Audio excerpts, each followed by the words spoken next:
Cinema రంగాన్ని కాళ్ళ దగ్గరికి తెప్పించుకుంటావా ఎంత అహంకారం నీది అంటూ ఆ, ఆ రోజున పవన్ కళ్యాణ్ జగన్ని విమర్శించారు. సినిమా రంగం వాళ్ళు వచ్చి అక్కడ టికెట్ల రేట్ల గురించి మాట్లాడినప్పుడు అసలు సినిమా వాళ్ళు ఎందుకు కలవాలి జగన్ని అని కూడా నిలదీశారు. వాళ్ళ వ్యాపారం వాళ్ళదని. అయితే ఈ మధ్యన అదే పవన్ కళ్యాణ్ సినిమా రంగం చంద్రబాబుని ఎందుకు కలవదు అని చెప్పి నిలదీసినటువంటిది తనకు సంబంధించినటువంటి సినిమాకి సంబంధించినటువంటి దాని మీద కుట్ర జరుగుతోంది అంటూ.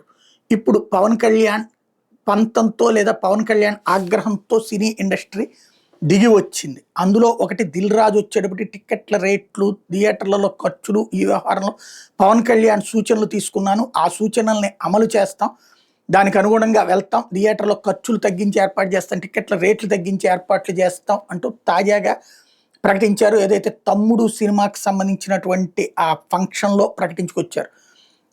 అలాగే తెలంగాణలో కూడా ఈ ప్రపోజల్స్ అక్కడ మంత్రులకు ఇస్తాం అన్నటువంటి ప్రకటన చేసుకొచ్చారు. ఇది నెంబర్ 1. పవన్ సినీ రంగాన్ని చంద్రబాబు దగ్గరికి, చంద్రబాబు దారికి తెచ్చారన్నటువంటి దాంట్లో.